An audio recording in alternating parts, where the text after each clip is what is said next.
एक शहर में एक ढोल वाला रहता था। वह ढोल बजाने में बहुत निपुण था। शहर के अधिकतर कार्यक्रमों में उसे ढोल बजाने का आमंत्रण मिलता था। एक बार एक सॉफ्टवेयर कंपनी में काम कर रहे इंजीनियर लड़के की शादी होने वाली होती है, जिसके लिए ढोल वाले को ढोल बजाने के लिए बुलाया जाता है। शादी बहुत बड़े रईस परिवारों के बीच होती है, इसलिए बहुत बड़े बड़े घर के नामी लोग शादी की दावत में पहुंचते हैं। सभी ढोल नगाड़ों की धुन का लुत्फ उठा रहे होते हैं। ढोल वाला अपनी जबरदस्त संगीत शैली से शादी का माहौल बना देता है, जिससे इंजीनियर बहुत खुश होता है। शादी का कार्यक्रम धूमधाम से संपन्न हो जाता है। इंजीनियर ढोल वाले को अपनी कंपनी में होने वाले एक कार्यक्रम के लिए आमंत्रित करता है और साथ ही उसे कुछ एडवांस रुपया भी देता है। ढोल वाला इतना बड़ा ऑर्डर पाकर खुश हो जाता है। अगले दिन ढोल वाले को नदी के किनारे एक कार्यक्रम में बुलाया जाता है। नदी के घाट में लोगों की भीड़ इकट्ठा होती है। इसी बीच ढोल वाला ढोल को पीटते हुए नदी किनारे घूमता है,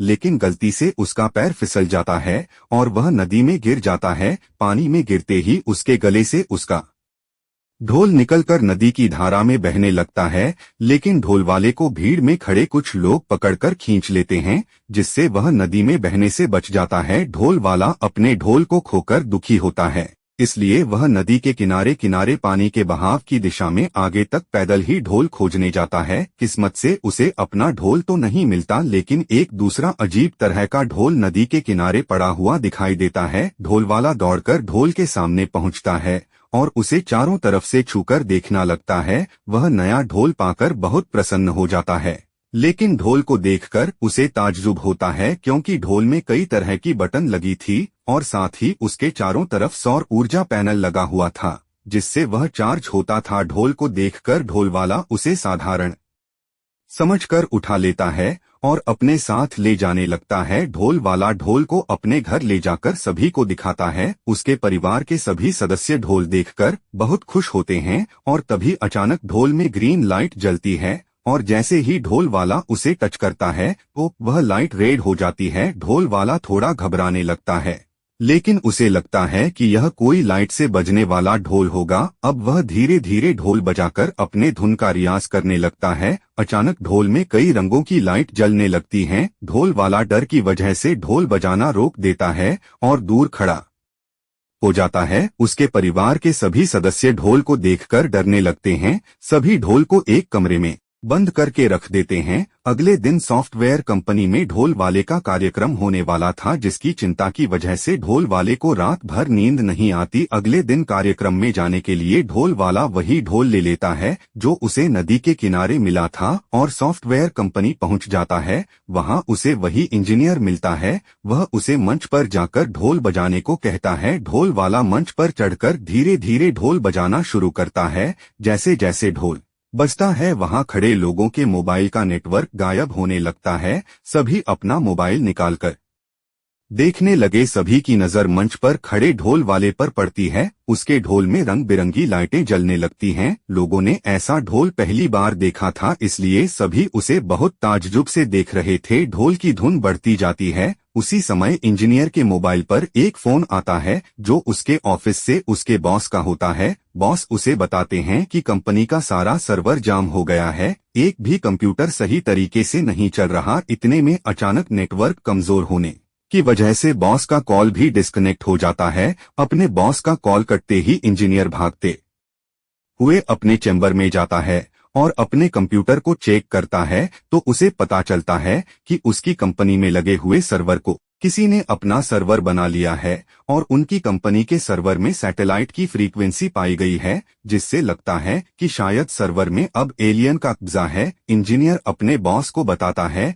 कि हमें अभी सारे सर्वर बंद करने होंगे, क्योंकि सर कंपनी के सर्वर पर हमारा कंट्रोल नहीं है। बॉस चल रहे ढोल प्रोग्राम को रोकने का आदेश दे देते हैं। जैसे ही ढोल वाला ढोल बजाना बंद करता है तो सभी के मोबाइल का नेटवर्क दोबारा आने लगता है और कंपनी के सर्वर में भी सब कुछ चलने लगता है। इंजीनियर को ढोल वाले के ऊपर शक होता है कि उसके हाथ में ढोल था, वह ढोल कम इलेक्ट्रॉनिक मशीन ज्यादा लग रहा था। इंजीनियर अपने बॉस से ढोल की चर्चा करता है। तभी उसके बॉस ढोल वाले को अपने चैम्बर बुलाते हैं और जैसे ही उसके ढोल को देखते हैं वह दंग रह जाते हैं, क्योंकि उन्होंने इंजीनियरिंग का इससे नायाब नमूना आज तक नहीं देखा था। ढोल के अंदर की मशीन बहुत ही जटिल थी, जिसे समझने में उन्हें कई घंटे लग जाते हैं। ढोल के परीक्षण के बाद उन्हें पता चलता है कि यह कोई ढोल नहीं बल्कि एलियन का संपर्क साधने का यंत्र है, जिसे डिजिटल फ्रीक्वेंसी की मदद से चलाया जाता है। ताज्जुब की बात तो यह थी कि ढोल वाले की धुन में एलियन से संपर्क साधने की तरंगें निकलती थी, लेकिन जब कोई और उस धुन को बजाता था तो एलियंस के संपर्क में नेटवर्क प्रॉब्लम आने लगती थी। इसलिए वह वैज्ञानिकों से संपर्क करते हैं और उन्हें मशीन के बारे में पूरी जानकारी देते हैं। वैज्ञानिक अपने शोध से पता लगाते हैं कि एक हफ्ते के अंदर ही एलियन इसी जगह पर हमला करेंगे जहां उनका यंत्र है, इसलिए उन्हें यह मशीन यहां से दूर ले जानी होगी ताकि एलियन के हमले से ज्यादा हानि न हो। और वह योजनानुसार उस मशीन को लेकर एक बहुत बड़े पहाड़ के शिखर में आ जाते हैं और वही ढोल वाले को कई तरह की धुन बजाने को कहते हैं। उन्हें यकीन था कि गलती से ही सही शायद ढोल वाला कोई ऐसी धुन बजा दे जिससे एलियंस पृथ्वी में हमला करने का इरादा बदल दें। अंत में ढोल वाला अपने दोनों हाथ से ढोल पीटने लगता है। ढोल की ध्वनि के बीच आसमान से एक जोरदार आवाज जाती है, जिसे सुनते ही सब आसमान की ओर देखने लगते हैं। तभी एक बहुत बड़ा स्पेसक्राफ्ट तेज रोशनी के साथ दिखाई देता है। स्पेसक्राफ्ट इन्हीं की तरफ तेजी से आ रहा होता है। स्पेसक्राफ्ट को देखकर वैज्ञानिकों के पसीने छूट जाते हैं, लेकिन जैसे ही स्पेसक्राफ्ट पहाड़ के ऊपर लैंड करता है उसके अंदर से एलियंस की फौज निकालती है। सभी के हाथ में एक से एक हथियार होते हैं, जिन्हें देखकर वैज्ञानिक डर जाते हैं। तभी उसमें से एक एलियन ढोल वाले के पास जाकर उसकी तरफ हाथ बढ़ाता है। ढोल वाला डरते हुए उसका हाथ पकड़ लेता है। एलियन अपनी जेब से एक ब्रेसलेट निकालता है और ढोल वाले के हाथ में पहना देता है। ब्रेसलेट में एलियंस से बात करने का सिस्टम लगा था। एलियंस ढोल वाले की धुन से खुश होकर उसे अपना फैमिली मेंबर बना लेते हैं और अपना ढोल की तरह दिखने वाला यंत्र अपने साथ लेकर वापस चले जाते हैं। वैज्ञानिक ढोल वाले के हाथ में ब्रेसलेट देखकर दहशत में होते हैं, लेकिन ढोल वाला ब्रेसलेट की सारी कमांड समझ चुका था। वह उन्हें समझाता है कि आप लोग चिंता मत करो, एलियंस हमें कुछ नहीं करेंगे। इस ब्रेसलेट के जरिए मैं उनकी बातें समझ सकता हूँ। दरअसल एलियन ने मानसिक तरंगों के जरिए ब्रेसलेट को चलाने का तरीका ढोल वाले को सिखा दिया था। ढोल वाला अब एक